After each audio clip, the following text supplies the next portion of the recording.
de Dieu. Alors, je sais que nous ne sommes pas toujours habitués à ce genre de langage, être amis de Dieu.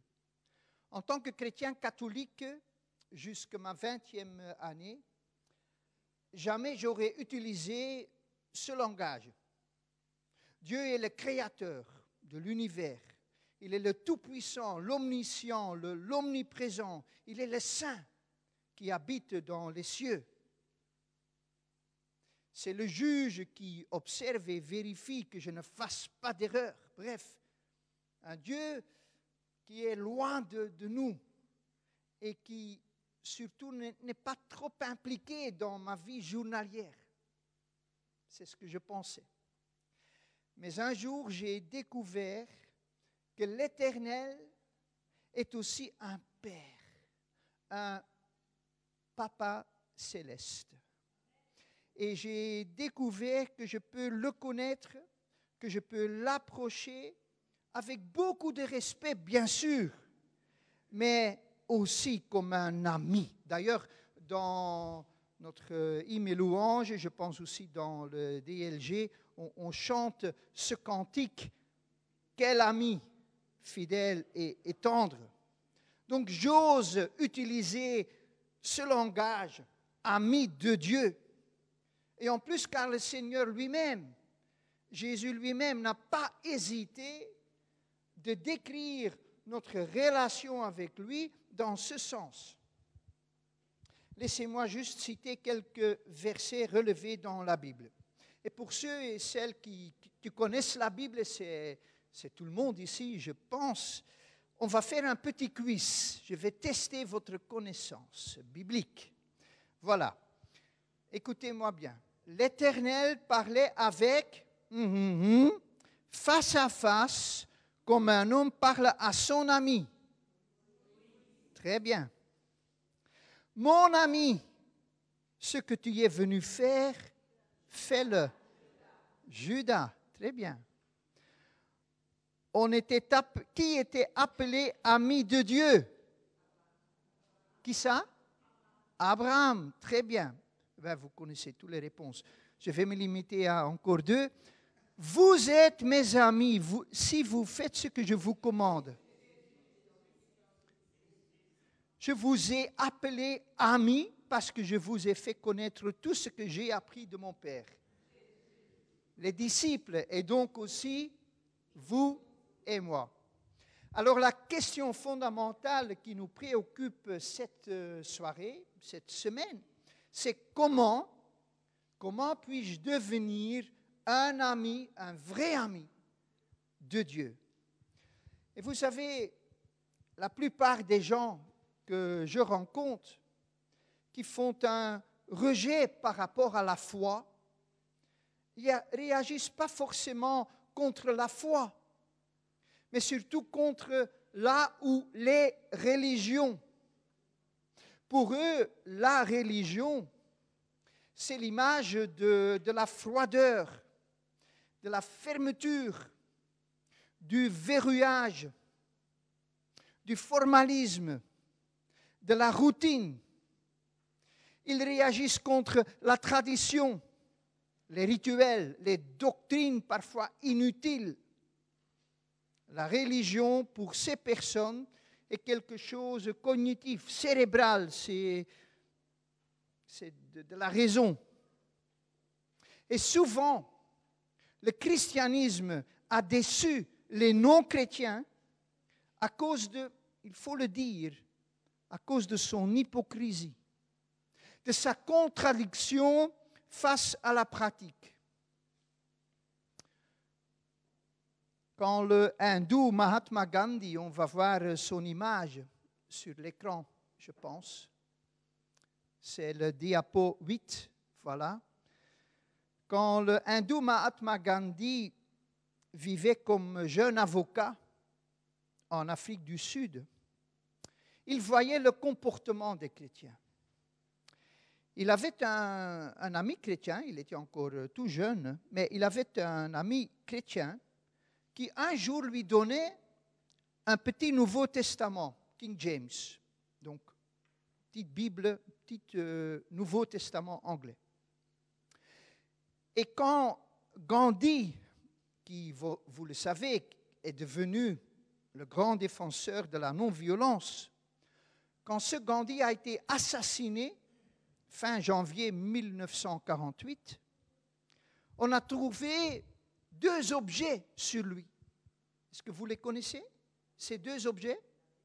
On a trouvé ses sandales, il avait ses sandales, bien sûr, et son petit Nouveau Testament, King James, dans lequel il avait noté les chrétiens non. Le Christ des chrétiens, oui. Les chrétiens, non. Le Christ des chrétiens, oui.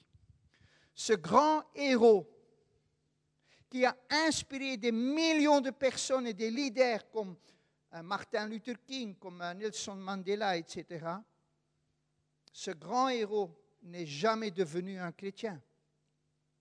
Mais son expérience nous fait nous poser cette question. Comment puis-je devenir un ami de Dieu? Eh bien, essayons de trouver la réponse dans un passage bien connu de l'Évangile selon Luc. Ce soir et demain soir, nous vont étudier 2 passages de l'Évangile selon Luc. Ce soir, c'est Luc 18.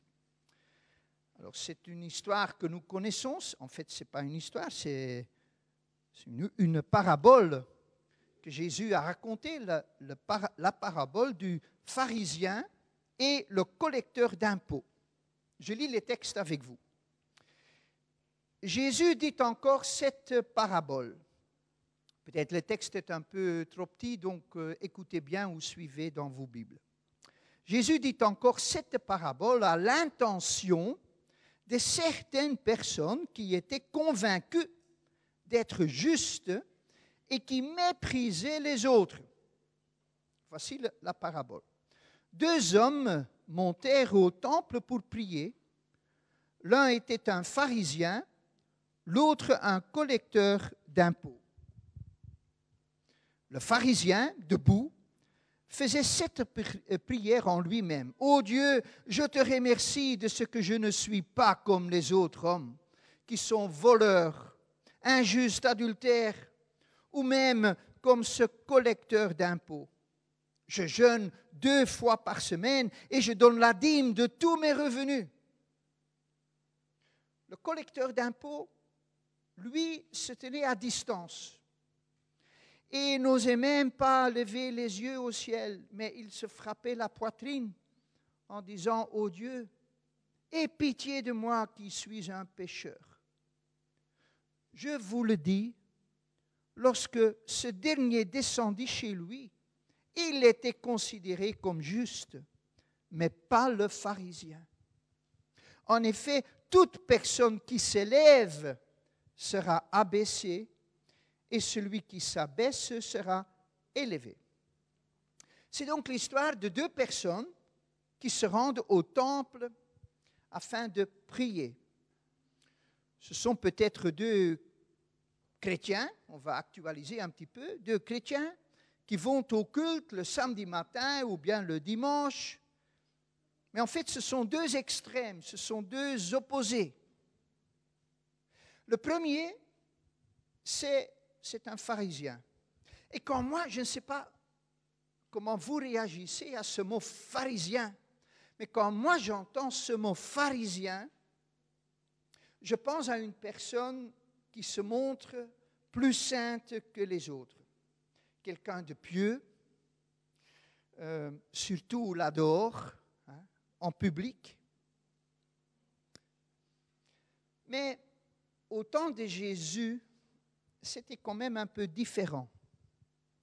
Les pharisiens formaient un mouvement réformateur à l'intérieur de l'Église, à l'intérieur du judaïsme de l'époque. Et comme vous le voyez, le mot en grec pour pharisien, pharisaios, vient du verbe hébreu paras, ce qui veut dire séparer. Et même en français, on entend encore la racine paras dans notre mot séparer. Par, séparer, paras. Donc là, vous voyez comment même la langue de Molière est influencée par l'hébreu, parfois aussi, surtout aussi par le grec. Et donc le mot pharisien veut dire littéralement un séparatiste. Le mot paras est dedans, un séparatiste. Quelqu'un qui a été mis à part. C'est exactement ce que veut dire un autre mot que nous, adventistes, nous utilisons beaucoup dans notre langage de la foi, le mot saint. C'est exactement la même signification. Un saint. Ce n'est pas un super héros de la foi qui se trouve sur nos calendriers ou dans nos cathédrales. Non, c'est quelqu'un qui a été mis à part. En fait, nous sommes tous, jeunes et moins jeunes, nous sommes tous des saints ici. C'est vrai que certains sont peut-être un peu plus saints que les autres, mais on est tous des saints. Donc, ne vous trompez pas, les pharisiens étaient des gens très religieux, des gens très pieux. C'était, comme on dit couramment, c'est la crème du judaïsme. Et dans le temps de Jésus, ça c'est entre parenthèses, dans le temps de Jésus, il y avait deux tendances, il y avait deux écoles. Il y avait les disciples de Shammai. Ces pharisiens étaient un peu plus stricts, un peu plus légalistes, il faut le dire. Et il y avait les disciples de Hillel, l'école de Hillel, un peu plus libérale.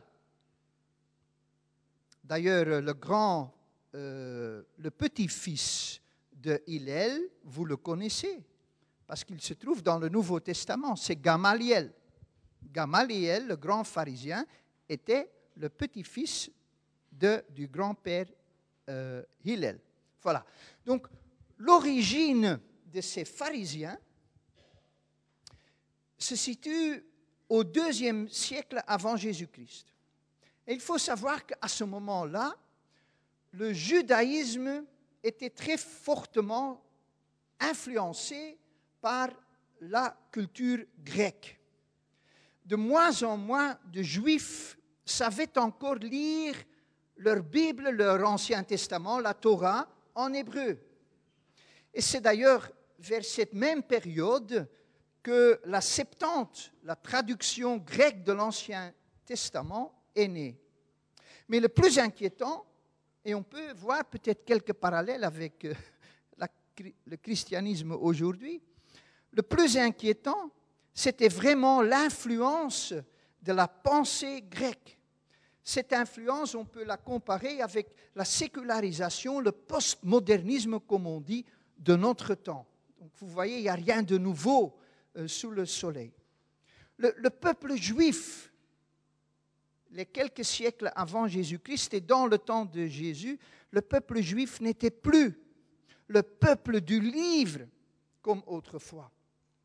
Et donc, les pharisiens voulaient retourner aux sources. Ils prenaient les saintes écritures et la foi très au sérieux.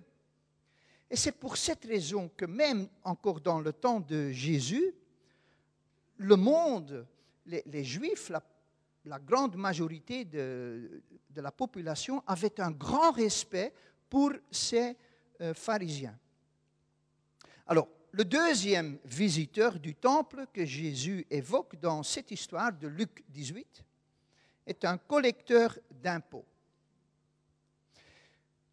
Les collecteurs d'impôts de ce temps étaient des fonctionnaires officiels, servant l'empereur de Rome. C'était en tout cas en Israël des Juifs qui avaient la responsabilité d'une certaine région, une certaine province, afin de collecter les impôts pour Rome, pour l'empereur. En général, c'étaient des hommes corrompus, qui fraudaient avec les tarifs et qui demandaient beaucoup plus d'argent aux gens à des fins personnelles. Pour le peuple juif, occupé par le pouvoir romain, un collecteur d'impôts juif était donc considéré comme un collaborateur, un ennemi en fait. C'était une personne que le peuple haïssait. Vous connaissez au moins une personne dans le Nouveau Testament qui était dans cette fonction? Zachée. Ce n'est donc pas étonnant que dans les évangiles, les publicains ou les collecteurs d'impôts et les prostituées sont souvent mentionnés ensemble. Non seulement tous deux vivaient une vie très dissolue, mais je pense que plus qu'un collecteur d'impôts connaissait le chemin vers le quartier rouge. Dans la parabole, Jésus raconte que deux personnes se rendent au temple à Jérusalem afin de prier, un pharisien et un publicain. Et remarquez, qu'est-ce qui est le sujet de leur prière? Comment l'expriment-ils? Car c'est vrai que souvent, une prière montre ce qui vit dans ton cœur, ce que tu dis. Ça montre ce qui se passe à l'intérieur. Bon, en écoutant la prière du pharisien, ce n'est pas trop difficile de découvrir ce qui est dans son cœur. Il entre dans le temple, la tête haute. Sans hésitation, il s'avance et là devant, il attend le Seigneur. Je ne sais pas si vous pouvez le voir avec ses pouces derrière les revers de son costume en 3 pièces. Écoutez ce qu'il dit. « Ah, Seigneur Dieu, me voici. Je te remercie, Seigneur, d'être un homme bien. » Et puis il décrit juste quelques-uns de ses mérites, de ses crédits. Je pense qu'il en a toute une liste. Mais il dit, je jeûne 2 fois par semaine et je donne la dîme de tous mes revenus. Ah, voici ce qui est un véritable pharisien. C'est quelqu'un qui étale sa piété, qui montre sa religiosité. Est-ce que vous connaissez ce monsieur en bleu? Je suis fan de Louis de Funès. Et Le Petit Baigneur, dans le film Le Petit Baigneur, c'est un vieux film des années 60 déjà. Mais là, un dimanche matin, il va à la messe du curé Castagnier. Et il y a toute une scène, bon, il faut le voir, c'est vraiment marrant. Mais donc ça, c'est vraiment un exemple d'une situation très hypocrite, vraiment. Mais attendez un moment. Avez-vous fait l'expérience du jeûne? Parce que le pharisien dit, je jeûne 2 fois par semaine et je donne la dîme de tous mes revenus. Avez-vous fait l'expérience du jeûne? Dans son cas, jeûner les lundis et jeudis, c'était ni boire, ni manger. Ou ni manger, ni boire. C'était quand même un exercice d'autodiscipline. Un signe de repentance, d'humiliation. Et à cette privation, il rajoutait les dîmes, c'est-à-dire qu'1 dixième de tous ses revenus était pour le temple. Dans un autre évangile, nous lisons qu'il donnait même des dîmes, de la menthe, ce qui pousse dans son petit potager, son petit jardin, de la menthe, de l'aneth et du cumin. Et donc, ne vous trompez pas, cela veut dire quelque chose. Et si nous ne pouvons pas concurrer avec ce pharisien dans ces choses, nous ne devrions pas trop le juger. Je veux dire que nous devons être prudents, car avant qu'on le sache, nous sommes en train de dire les mêmes choses que lui. Mon Dieu, je te remercie que je ne suis pas un pieux hypocrite comme ce pharisien. Parce qu'alors là, je deviens un pharisien dans le costume d'un publicain, et ça c'est encore pire. Est-ce que vous comprenez ce que je veux vous dire? J'espère. Et pourtant, Jésus dit que Dieu n'accueille pas la prière du pharisien. Pourquoi pas? Car il se trouve si bien, et ce monsieur a un si haut regard sur lui-même, qu'il n'y a plus du tout une place réservée pour Dieu dans sa vie, pour l'amour, pour la grâce de Dieu dans sa vie. Ah, il ne le dit pas, en tout cas pas dans la parabole que Jésus nous donne, mais il le pense, il faut lire entre les lignes. Ô Dieu, je te félicite avec le croyant que je suis. Comme tu as de la chance, Seigneur. Tout ce qu'il dit, tout ce qu'il pense, c'est du moi-je. Du moi-je. Il est complètement autosatisfait et présomptueux. Et même s'il dit, ô Dieu, je te remercie, mais en fait, il veut dire que Dieu devrait le remercier, qu'il est un si excellent serviteur de Dieu. Félicitations, Seigneur, qu'au moins tu as encore un croyant comme moi. Jésus nous décrit son regard arrogant sur les autres hommes qui, selon lui, sont des voleurs, des injustes, des adultères, ou même comme ce collecteur d'impôts là, au fond du temple. Heureusement qu'il n'est pas comme eux. En fait, sa prière est simplement une énumération de toute sa bonté. Il n'a rien à demander à Dieu. Il n'a même pas besoin de Dieu. Il s'en sort lui-même. Souvenez-vous, il est un séparatiste, quelqu'un mis à part, un homme de volonté, d'autodiscipline. Et si j'ai choisi cette parabole pour illustrer cette méditation, c'est parce que cette attitude, chers amis, nous menace. Nous, les chrétiens, peut-être aussi nous, les adventistes. Le danger existe, que je commence à penser, mais en fait, je ne suis pas un si mauvais chrétien. Je vais à l'église chaque semaine, j'étudie mon école du sabbat 7 fois par semaine. Je m'investis dans cette église, je m'engage dans cette église, je participe à plein d'activités. Je suis fidèle dans les dîmes, je suis fidèle dans les offrandes, je donne à l'église, je prie avant les repas. En fait, Seigneur,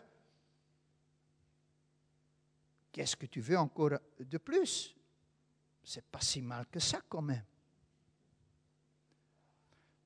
Ne me comprenez pas mal. Toute cette liste est bonne. C'est la description d'un chrétien adventiste actif. À condition qu'avec tout ceci, je n'oublie pas le cœur. On a parlé du cœur hier soir. Le cœur. Car ce que le Seigneur veut en plus, ou je dois dire avant tout, c'est notre cœur, votre et mon amour. Il veut prendre possession de notre cœur afin qu'il puisse nous remplir avec son amour divin, afin que nous regarderions les voleurs, les injustes, les adultères ou les collecteurs d'impôts avec un tout autre regard. Ce que nous avons besoin, chers amis, c'est la compassion de Jésus. La compassion de Jésus. Jésus voyait ces foules, ces malades, ces marginaux. Et il était rempli, la Bible me le dit, de compassion. C'est une expression très spécifique dans la Bible. Oubliez ce mot en grec, esplachniste, compassion. Mais ça veut dire les entrailles remuées. Ça vient de l'intérieur. Dans le cœur du pharisien, il n'y avait pas de place pour cet amour ou pour cette compassion. Il avait assez à sa religion et à lui-même. Et du travail missionnaire pour ce genre de personnes n'était certainement pas une priorité. Chers amis, il est là le danger. La religion peut nous donner la sensation de remplir un vide. Et on peut remplir nos agendas avec plein de choses pour remplir ce vide de la religion. Mais ce vide n'est pas rempli de Dieu. Pour le pharisien, Dieu n'est pas une personne qu'il aime. Pour lui, Dieu est une calculatrice. Excuse-moi l'expression. Un programme d'ordinateur. Un programme Excel qui compte les mérites et qui, par un clic, lui dit finalement combien il vaut. Et au terme de sa vie, il dira « J'ai vécu une vie bonne.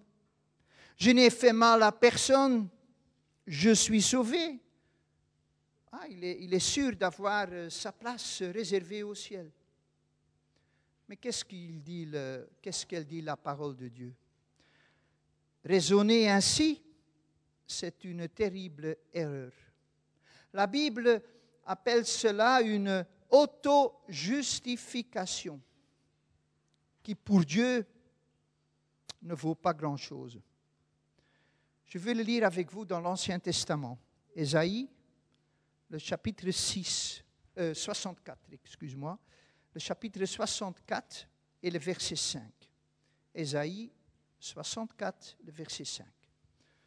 Nous sommes tous devenus comme des objets impurs et toute notre justice est pareille à un habit taché de sang.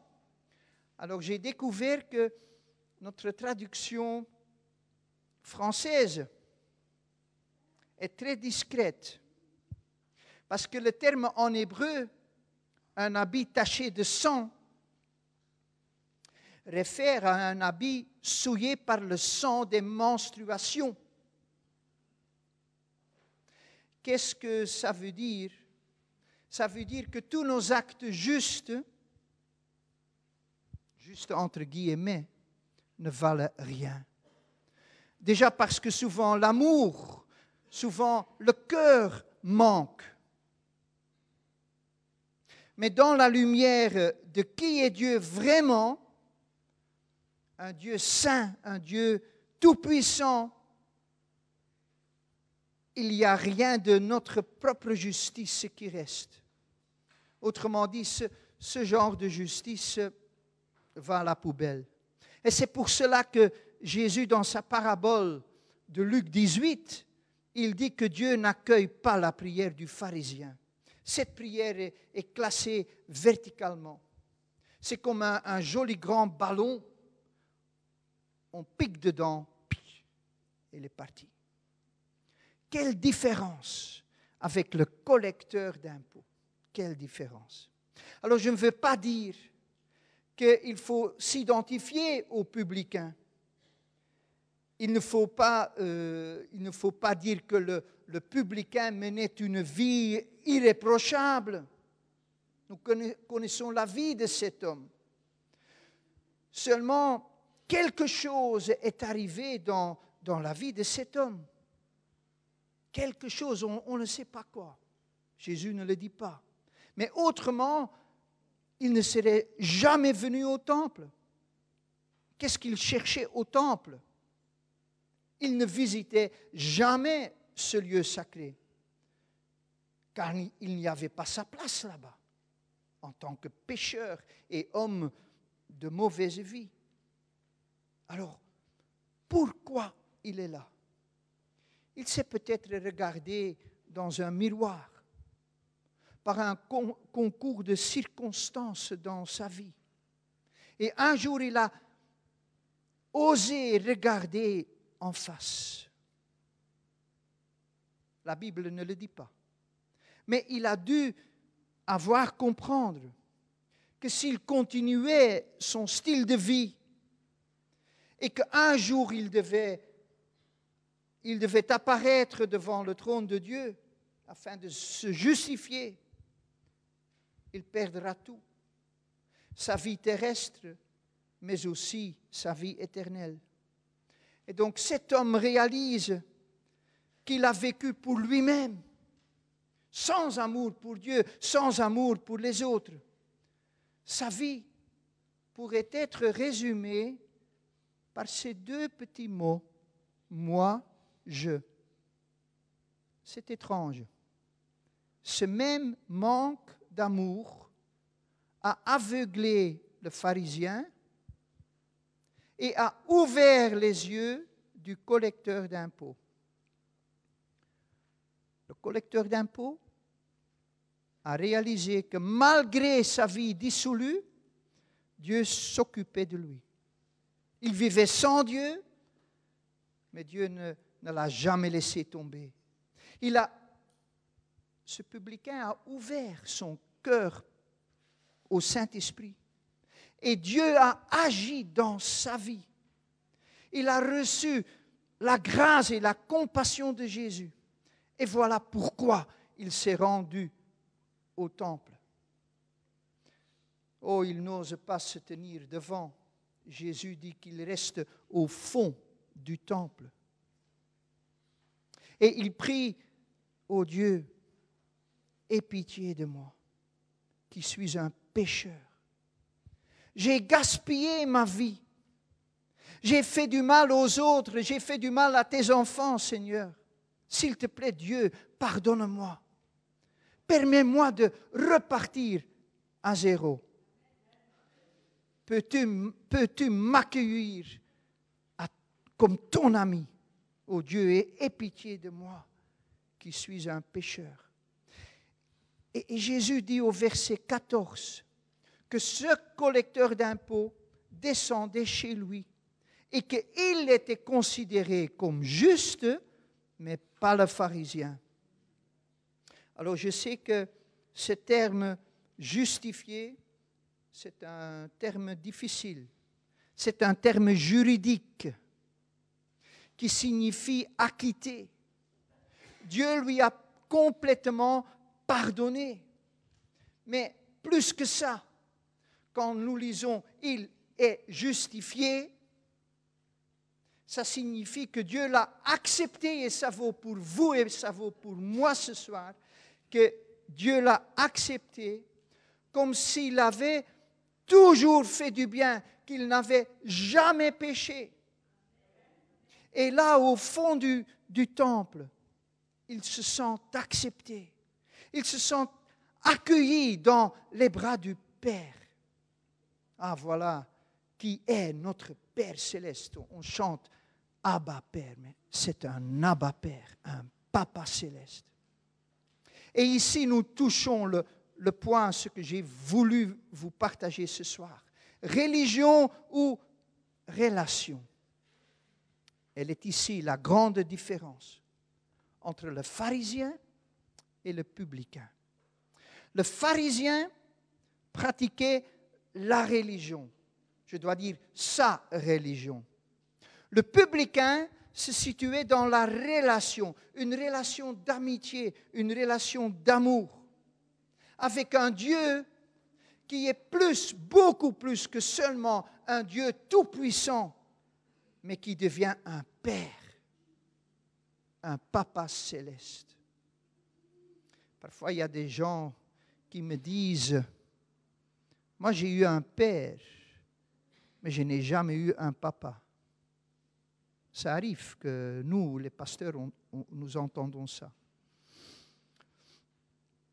Dieu est un père, mais il est aussi un papa. Le publicain connaît sa place. Et il se réalise qu'il a besoin de la grâce de Dieu.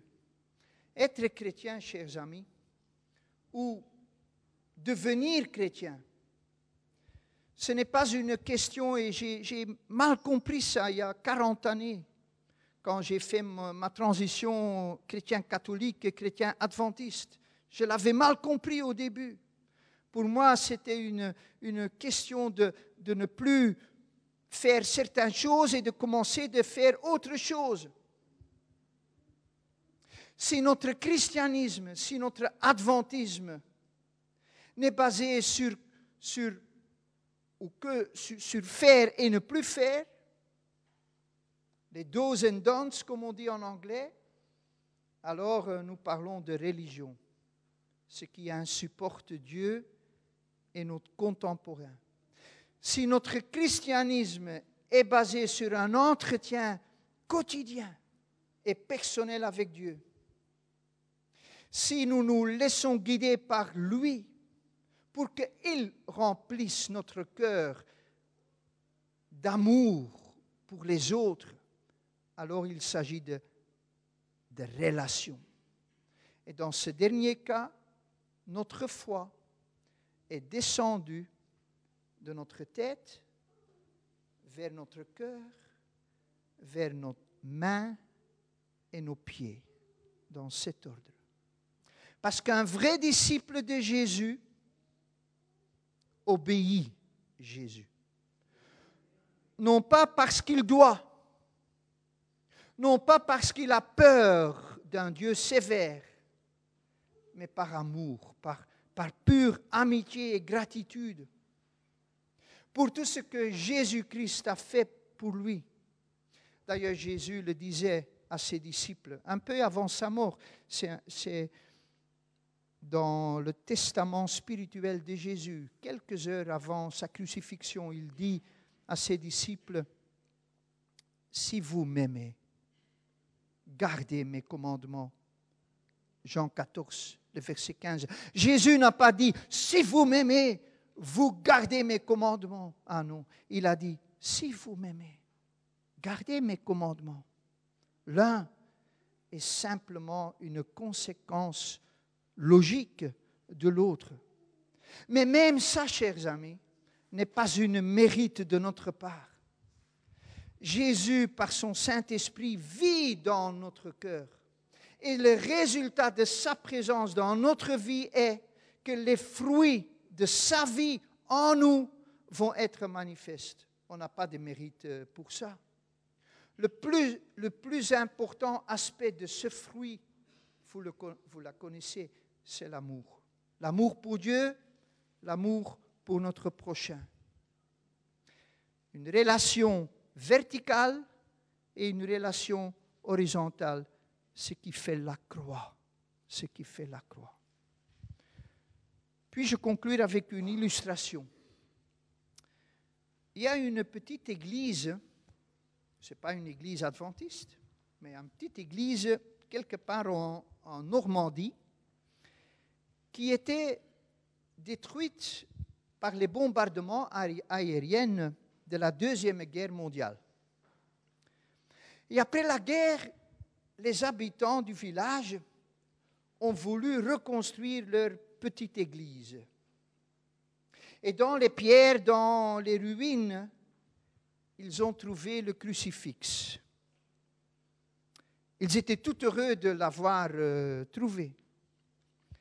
Mais il y avait un problème. Suite au bombardement, Jésus, détaché de la croix, il était cassé. Il n'avait plus de bras ni de jambes. Il était tout abîmé. Et les habitants tenaient à ce crucifix de leur ancienne église. Et ils ont alors décidé de le garder tel qu'il était. Et donc, sans jambes et sans bras. Et ils ont construit une nouvelle petite église. Et ils ont mis ce Jésus cassé, sans bras, sans jambes, dans une petite chapelle à côté. Et puis, ils ont décidé, en dessous de ce Jésus, d'ajouter une petite plaque en cuivre avec un texte. Et tous les paroissiens, tous les touristes qui viennent là, ils voient cette petite plaquette et ce texte. Ce texte qui dit « Vous êtes mes mains et mes pieds. Vous êtes mes mains et mes pieds. » Et c'est exactement ce que nous devons comprendre ce soir. Il est là le cœur de la bonne nouvelle et du christianisme.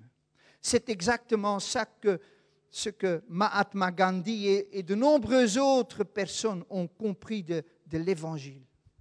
Chers amis, le christianisme n'est pas une religion, il est une relation.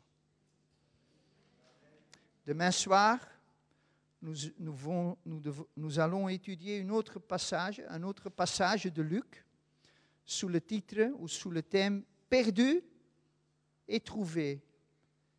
Est-ce que nous pouvons considérer comme trouvé? Est-ce que tout le monde ici peut se catégoriser en tant que trouvé?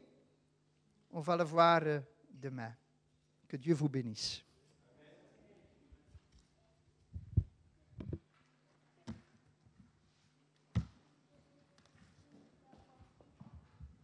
Ah oui. Excuse-moi, je peux encore dire quelque chose? J'ai amené pour vous 200 petites brochures que j'ai été chercher à la maison d'édition aujourd'hui. C'est vraiment le moment pour travailler avec cette petite brochure. Elle est toute neuve, mais je pensais à vous donner un petit cadeau de mon budget personnel. Alors j'ai découvert, Lydia me disait « Ah, mais on l'a déjà. » Mais c'est bien, il n'y a pas de souci. Je vais vous dire quelle est la différence entre toi et nous. C'est que toi, tu as déjà fait un super beau travail. C'est déjà personnalisé. Donc derrière, vous pouvez distribuer.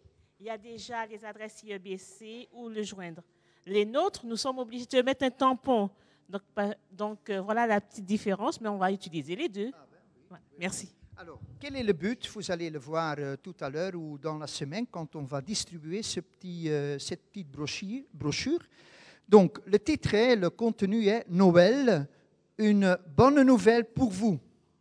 Ce n'est pas une brochure pour les adventistes. Ben, vous pouvez le lire, c'est intéressant. Comme ça, vous allez découvrir pourquoi ce n'est pas le 25 décembre, la fête de Noël, mais qu'est-ce qu'on peut trouver dans la Bible, etc. Noël. Mais c'est fait pour vos amis, c'est fait pour vos voisins, c'est fait pour vos amis à l'école, c'est fait pour vos collègues au travail. Avec cette petite brochure, il y a deux petites choses qui vont avec. Une petite page pub pour IEBC, et donc nous espérons que vos amis, vos collègues, etc. s'inscrivent à un cours IEBC.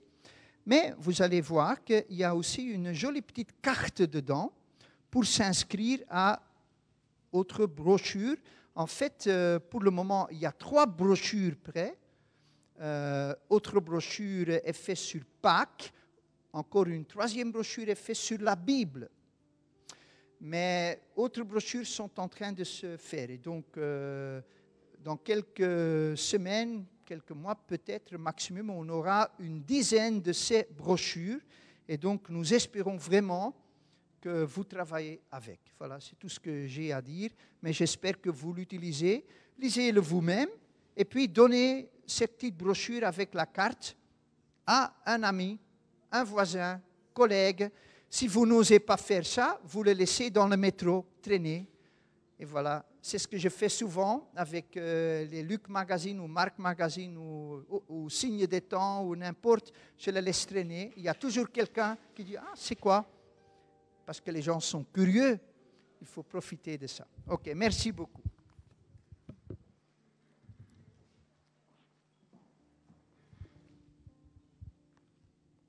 Je vous invite à vous mettre debout. Nous allons reprendre notre chantème. À l'agneau de Dieu soit la gloire.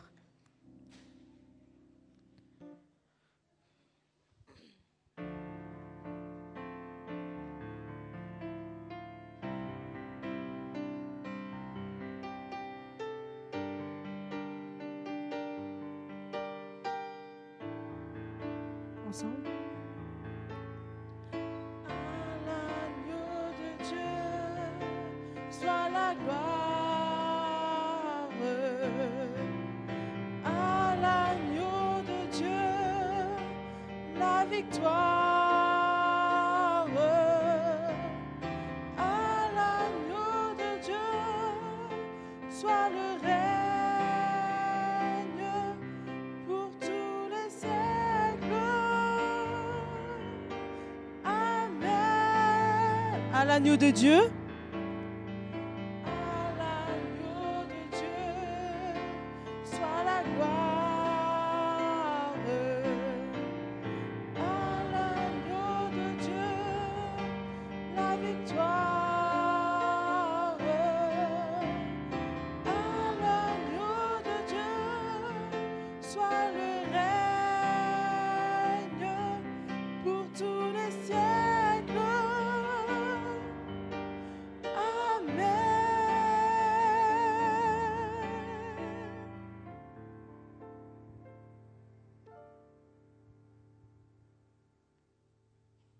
Prions ensemble.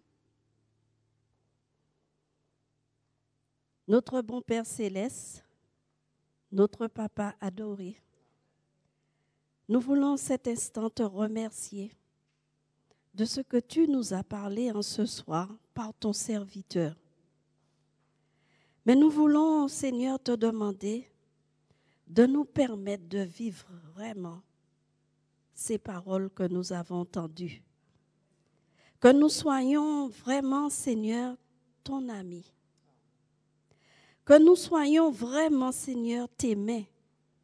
Que nous soyons vraiment tes pieds. Et que tu nous remplisses de ton amour, de ta compassion. Que nous soyons vraiment, Seigneur, tes disciples. Remplis d'amour, de compassion pour notre prochain. Alors pour cela, Père, nous te demandons, s'il te plaît, de mettre ton amour agapé dans nos cœurs. Enlève dans nos cœurs tout ce qui n'est pas de toi, Père. Et remplis-nous du fruit de l'Esprit, en sorte que, Père, nous puissions te représenter dignement. Que nous soyons vraiment, Seigneur, des chrétiens relationnels. Alors pour cela, Père, nous avons besoin de toute l'aide du Saint-Esprit, parce que tu nous as laissé le Saint-Esprit pour nous corriger, pour nous convaincre de péché, de jugement et de justice, et pour nous conduire dans toute la vérité. Alors, Père, nous voici. Remplis nos cœurs une fois de plus de ton amour, et que ta paix repose sur nous. Renvoie-nous, Seigneur, dans nos demeures respectives, sous ta sainte et divine protection. Et que, Père, nous puissions tout au long de la nuit, même pendant notre sommeil, nous rappeler ces paroles que tu nous as données en ce soir. Merci, tendre Père, au nom de Jésus. Amen. Asseyez-vous. Alors nous avons vu ce soir que la relation avec Dieu nous permet de voir notre état et d'aller à Jésus pour qu'il puisse nous justifier. Demain soir, nous allons avoir une méditation sur perdu et trouvé. Demain soir, nous avons rendez-vous à partir de 19h. Que Dieu vous bénisse et bonne soirée.